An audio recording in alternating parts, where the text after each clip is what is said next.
Good morning and welcome to the Sports Desk Live on Comcast Channel 26, also streamed on Facebook, on our Facebook page.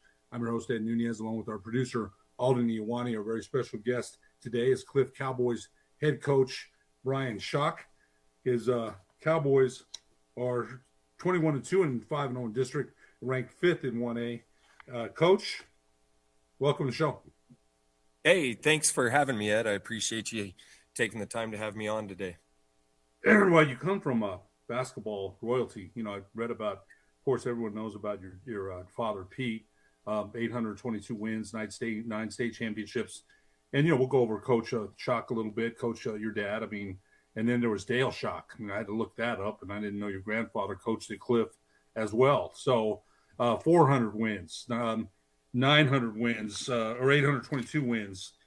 You've got 340 wins. You're in your 20th year as head coach. You come, like I said, that's basketball royalty. You mentioned your dad is second only to Ralph Tasker in wins, I believe. Is that right? Well, and I think that Coach Murphy at Hope passed him. Oh, that's right. He did. Yeah, he was second to Tasker for all those years. And, as far as you kind of talking about my lineage, I feel very blessed to, come from a basketball heritage. And, we're getting close to 100 years here in Cliff between my granddad and my dad and myself. That's just unbelievable. It is. And then you've got your dad, Pete, coming back and helping you coach as an assistant. Your wife, Chelsea, is it? Is it Chelsea? Yes, Chelsea is my wife. And, we've kind of had a 20-plus year career of coaching and teaching and, being all over the state of New Mexico. She's the coach of the girls. Is that right? Yes, she's the head girls varsity coach.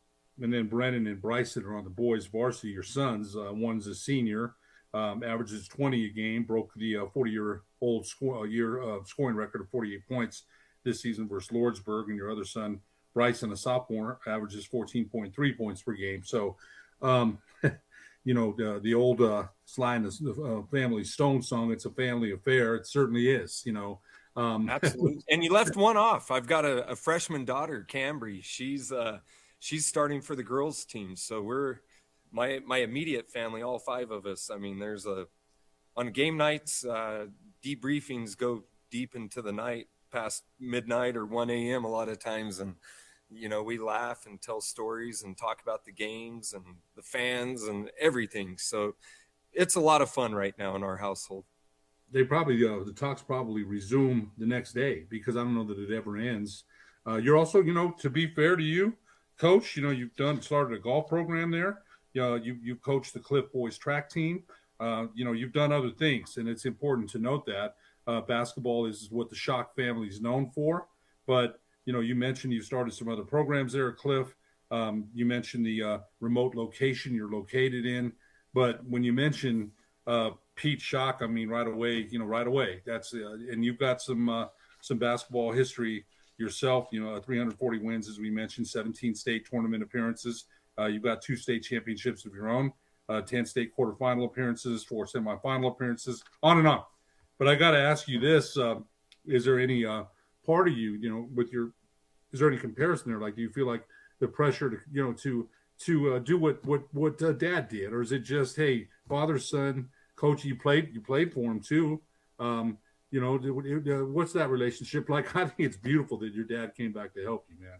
Yeah, it's great. And we've had I'll kind of start back with my playing days with him, and what and I guess, like you said, you hear Cliff or you hear Pete Schock or the Schock name and people automatically think about basketball, and my dad early on, he said, hey, at school, I'm your coach, I'm your math teacher. But he said, at home, I'm your dad. So we never really mixed the coaching. He didn't coach or instruct me at home, only if I asked, if I said, hey, Dad, what could I do? So there was always kind of that separation. And, myself and my wife, Chelsea, we've taken that approach with our kids as well. So, I mean, whenever we drive out of the parking lot at school, I mean, we try to wear the father hat and the mother hat and with our own children, but that's how my dad approached it. And my dad and I have had a special relationship. I consider him one of my best friends. He was the best man at my wedding, and I mean, we've been there every step together. And outside of the gym and the school, I mean, man, we love to hunt and fish. We love the country. So it's been great, being coached by him, being his assistant, coaching with him being my assistant. And, I'm really cherishing these moments. They're not going to last forever. And, I'm just trying to make the most of it. You mentioned that, and it's you certainly as a player, you were the New Mexico Class A Player of the Year in 1998, Class A All-State team. So you have a lot of great accomplishments with your dad right there, and it's it's tough. You mentioned to be a coach. I think coach your kids sometimes. I coached my son a little bit, and I was probably harder on him than I was on anyone else. You want him to do better, and you have to keep them to the same rules, and it's tough. But it's got to mean something to your grandsons to have their grandfather who they've heard about and seen. It's got to mean something to them to have him and you. I don't want to downplay that, Brian. I don't. I understand your dad's legacy, man. I remember Coach Tasker. I told you, I tell Coach Murphy, you've got 16. Will 17 or 18 really make that much difference? And we joke about that. And Jim's still competing, man. Jim's still playing ball with young kids that are 28, 29. I'm like, how are you doing it? So your grandsons, your sons have to appreciate the fact, and your granddaughter, they're around that, around you, your wife, your dad. And it's more than just basketball. Like you said, you like to hunt. There's so many things that involve that, but your sons have to appreciate that, and your daughter, to be around not only a coaching legend, a legend, period. You said he taught English or math? He was a math teacher. Yes, sir. Legend there too. I mean, how many kids benefited from his math teaching? It's more than just basketball. So your sons and your daughter must be in heaven, man. It's a good situation, and you brought up the fact, you said, the pressure, and, early in my career, I guess it was kind of, I took a job in Aztec, and, the first things I heard from people are like, man, he's going to do what Pete did in Cliff. And, there's a lot of factors that play into that, and my message, fast forward 23 years from Aztec to where I'm sitting right now. And, my message to my team is, we've got to compete, we've got to work hard. And, at the end of the day, if I get the best out of them, or, even close to the best, and especially if we overachieve, I'm happy with wherever we land, if that's quarterfinals or the semifinals or the, state runner up or championship. But I talk to these kids all the time. There's a big shift in basketball. And I mean, it's a much more physical game than whenever I played in the 90s. And, a lot of times, a lot of the winning is driven by talent and by physicality and, just the nature of the game these days. And, our enrollment from whenever I played here in the 90s, we were at almost 150 kids. We're sub 70 now. So we have a much smaller, pool of athletes to draw from. My current team right now, we're small. I'm the biggest guy in the huddle. Rewind to my senior year, I was the shortest starter on the basketball team. So, I try to, more than anything, try to alleviate that pressure of, the Cliff tradition. We honor it, every day by working hard. But we try to take that pressure away, that it's not about titles or, living up to that expectation, that it's more about the hard work and the process and doing our job every day on the court. That's a very good point but I got to ask you this though, I played in 1980 and there was no 3-point shot there. People, kids look at you like you're a dinosaur. They're like, there's no 3-point there. Yeah, there was actually a time that there wasn't, your dad coached through that. So did your grandfather. But you mentioned you thought the game is more physical now. I thought it was more physical then. I thought the 3-point line has kind of softened the game a little bit. But I want to know why you think that, because, I got a lot of respect for your coaching mind. Why do you think that? I just think, especially like on the ball defense, I mean, they let a lot more go. I feel like a little bit of the finesse. I watch these kids carry the basketball, shuffle their feet, and I think back to some of the officials I had back in the day. I mean, what would Tony Garcia or Tom Powers, think? And the game's changed. I mean, we've got the, Euro steps and all kinds of different things, and they're extremely talented kids. But I just feel like we've shifted a little bit from the finesse, where it was probably stricter on the rules, like with the traveling and the dribbling and things like that. You know, and I do think that the on-the-ball defense has gotten a lot more physical, the paint play. And, you know, the only way you brought up the three-point shot, that's the way we try to combat it. And, you know, we've been putting up a lot of three-point attempts over the last 5 years here in our program, just because we simply don't have the size, you know, to compete in the paint with some of those other teams in 1A. I mean, we've had multiple kids over 6'7", 6'8", 6'9" in the 1A state tournament, you know, the past 4 or 5 years. So, you know, we try to do it with good ball management and clock management, and, you know, hopefully we can live by the three, not die by it. You mentioned 6'9", 6'6". I think Logan had several of those 6'8", 6'7" players. Had at least 2 of them last year, if I remember right. Yes, they had some good size. But you mentioned the game has definitely changed, and officiating has changed with it. I was a ref for 22 years, and one of the things, even in the Lone Star Conference, you know, and I got to tell you a funny story about the Euro step in a minute. But the Lone Star, I saw this a couple weeks ago. They're hand checking. It's like, hey, you can't do that, man. The NBA doesn't even allow hand checking, right? They outlawed that years ago. Because when I grew up, you saw Jerry West, Frazier, they'd hand check each other all the way up the floor. So they outlawed it. And at the Lone Star Conference a couple weeks ago, they're letting it go. And like, you got to call that. You have to call that, because freedom of movement on the perimeter is what they want now. But you mentioned some of those Tom Powers. Yeah, man, I remember the name. I didn't see him, but you know, when you're an official, you hear some of these names, and he was one of the best for sure. I got to tell you a funny story about Tom Dragmeister. You know, Coach Dragmeister, and you absolutely. Your dad played for Dick. Tom hated the Euro step. God, it drove him nuts. Every time he saw it, he'd say that. You know, he talked. That's a travel. I don't know why they don't.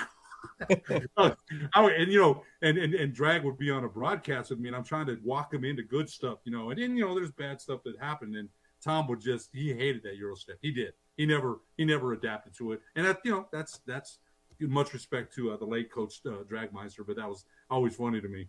Absolutely. Yeah. Coach, we're going to take a break. When we come back, we're going to talk more about this season's version of the Cliff Cowboys after these messages on the sports desk. Okay, sounds good.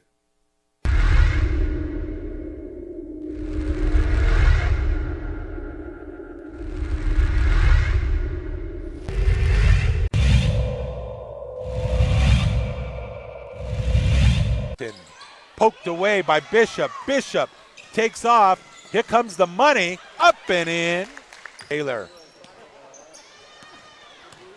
Well, here's Bishop once again. Little scoop and score. Back-to-back steals and scoop and scores.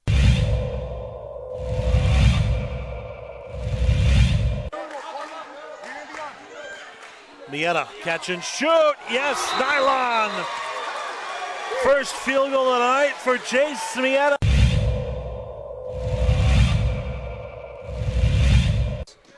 Chavez, coast to coast, takes it himself. Blocked at the rim. I tell you, went against those trees and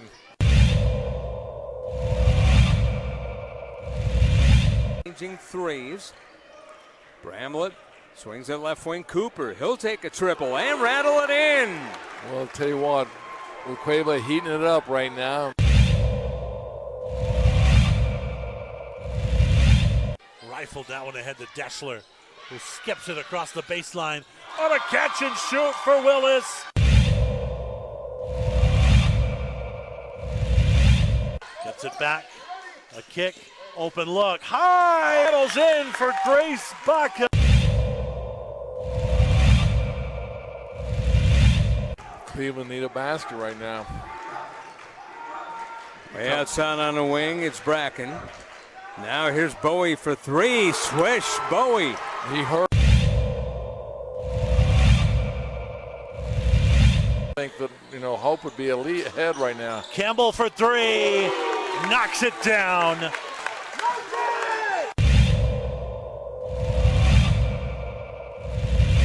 Can't connect. Offensive rebound, another block for Huron. Always in the right place at the right time.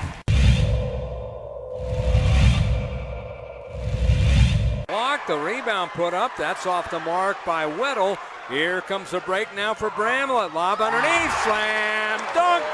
Hunter Butler.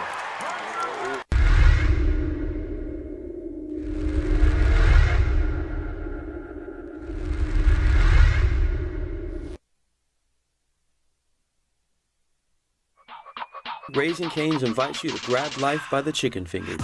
So get out there. Be you. Do you. Embrace whatever makes you, you. All while enjoying Raising Cane's hand-battered cooked-to-order chicken fingers, crispy crinkle-cut fries, buttery Texas toast, and that secret recipe cane sauce that makes everything that much better. So go on, savor the day. Raising Cane's chicken fingers, one love. Eagle Greens and Turf are a family-owned and operated business with over 25 years of experience in the home improvement industry. They are your exclusive dealer of celebrity green synthetic putting greens and artificial turf. They also have artificial turf that is specifically designed for your pets. Eagle Greens and Turf are proud sponsors of Pro V Networks and can make your lawn green all year long at 505-273-2744. Hi folks, Marley Fletcher here, owner of Santa Fe Kia. You know, at Santa Fe Kia, we like the byline of Santa Fe Kia is where we treat you different. Some reasons why. I'm remodeling our facility to make it better for our customers. Our salespeople treat people with respect and the way they'd like to come and purchase a vehicle. That's why at Santa Fe Kia, it's where we treat you different. Granite Passion are proud supporters of ProView Sports. They're located at 1309 12th Street Northwest. They're your one-stop shop for granite, quartzite marble, quartz, and install. Most jobs are completed in a single day. Was head coach Brian Schock, and coach, we talked with head coach Brian Schock, and coach, we talked a lot about your family legacy. You sent some great pictures. Hopefully we'll get them up here in a minute. But your team is 21-2 and 5-0 in district, winners of 13 in a row. Your only two losses were to Cobre and Cloudcroft. And since then, you got and coach, the schedule goes quick. You've got Magdalena, Animas, and Reserve left. And this it goes so fast, man. It really does. You've already beat Magdalena. You beat them 43-38 on January 24th. What does Magdalena, coached by Jory Maribal, you're playing them in Magdalena. What kind of a challenge do they present to you?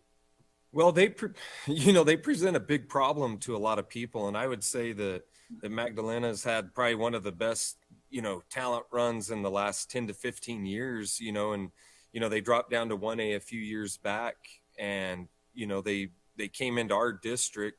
Our traditional district has always been Cliff and Animas, Reserve, and Quamato.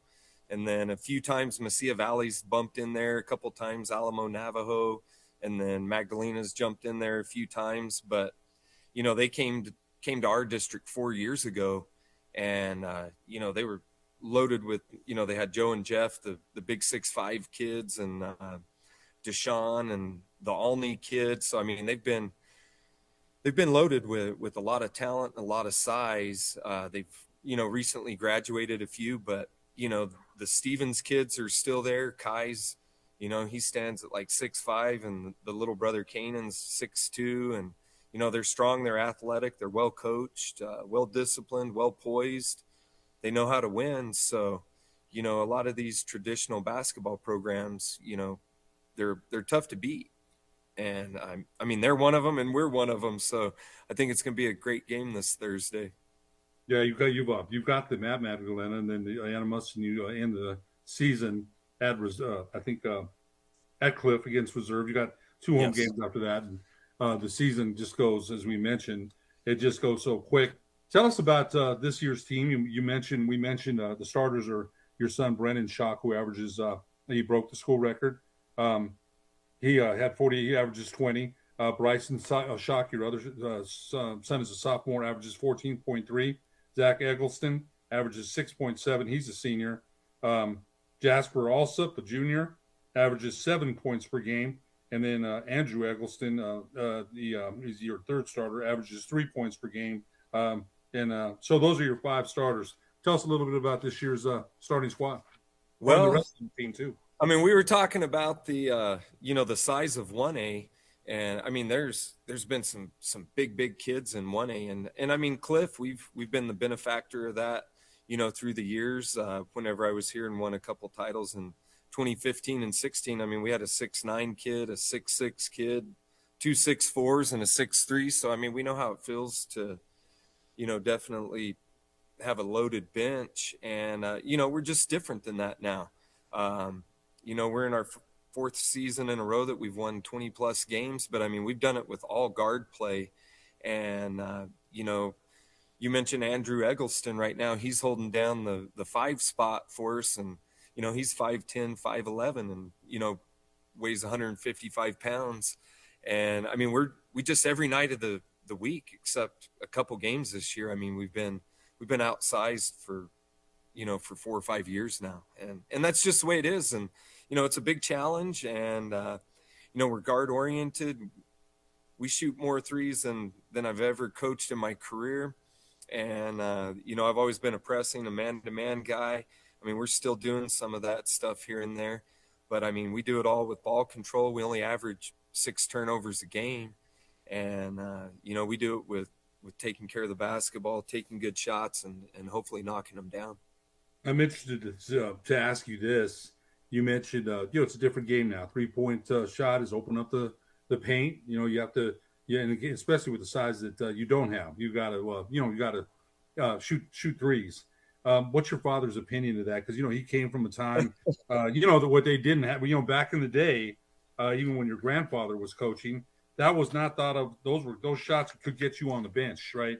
And now people are, Steph Curry's launching from the logo, and it starts from the NBA down, college, high school. People want to start doing that. I have to just ask you, what is your dad Pete say about the threes? I mean, he would have made use of it too. I'm sure he would have, and did when he did coach when the three was in play. But what is his opinion of it?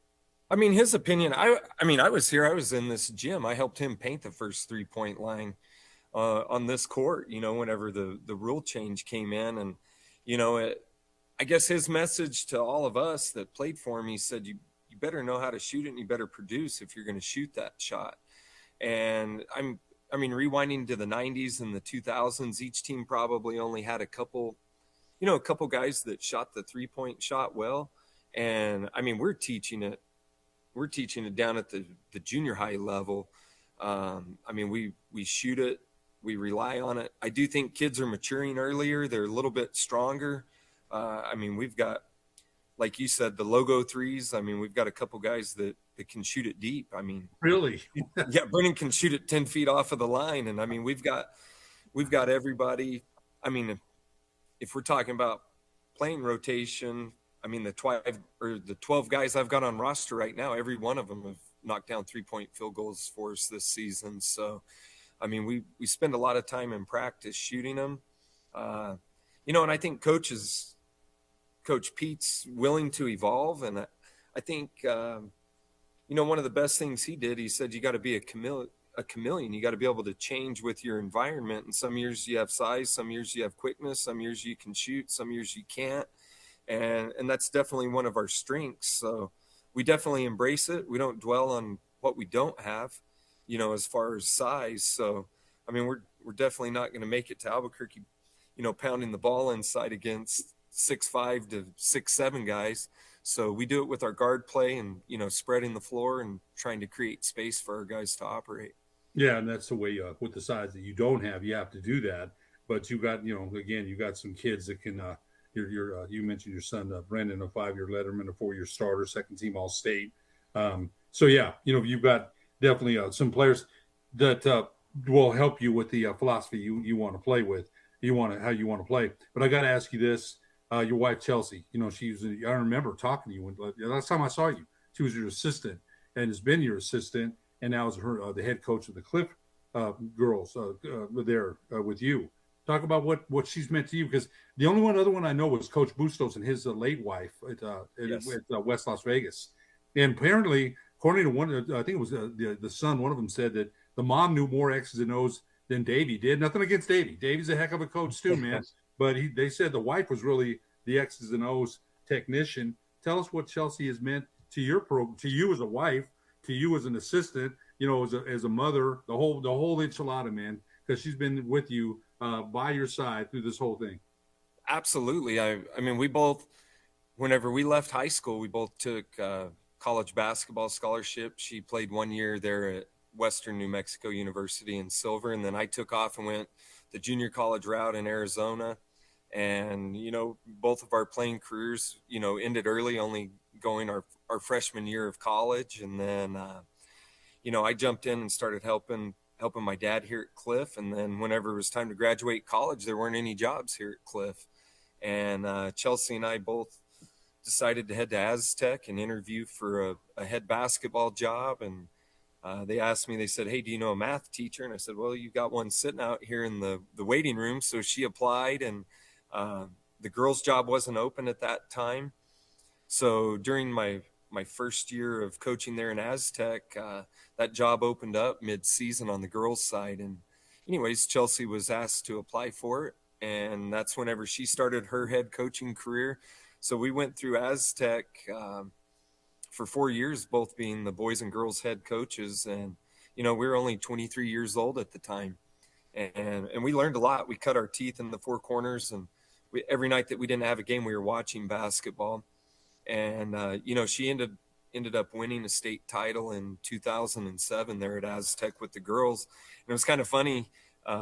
Her assistant coach left towards the end of the season. So after our boys, once we got beat out, I helped her through the state tournament. So I was her assistant for the remainder of a season. And then we started our family, and Brennan, Bryson, and Cambry came along. She stepped away from teaching and coaching and, you know, stayed with our kids. And I can say that's probably the biggest investment, you know, that we made as parents, was her to be able to stay home with our three children. And, you know, I give her a ton of credit for the educational, you know, their social skills, and, you know, that background that they picked up for those 7 years before they started school. And then, you know, I worked at Piedra Vista and then came back to Cliff, and, you know, we moved home whenever some jobs opened up. And again, the boys' job was open, the girls' job wasn't. And Chelsea helped me coach the boys. And it's kind of funny for her to talk about the differences between girls and boys, and then girls basketball and boys basketball. But I mean, we've been there, you know, pretty much every step of the way together, you know, either as husband and wife, or head coach, assistant coach, father of a player, mother of a player. And, you know, it's been a lot of fun through the years. So, you know, currently she's got the girls' job here at Cliff, and, you know, they're battling it out for that 1 seed with Logan right now. They're currently ranked second. They're in the driver's seat here in the district. So, you know, I look for them to make a good run in the state tournament. Real quick, we got about a minute. What kind of players, Cambry? She's a freshman. She's a point guard, and you know, she's starting to take on a little bit more of a scoring role this year. But I would say her best attribute is probably her IQ, and I would attribute a lot of that being around the game and growing up in a gym. And you know, she's fun to watch.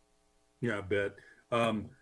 Cliff, boys head coach Brian Chalk, we're sure glad to have you here on the sports desk today. Wish you the best against Magdalena, Animas, and Reserve to close the season. And we'll see you here at the state tournament, I'm sure, in about a month or so. All right. Thank you so much, Ed. That was a lot of fun. For producer Ala Diwani, I'm Ed Nunez. We'll see you next week on the sports desk.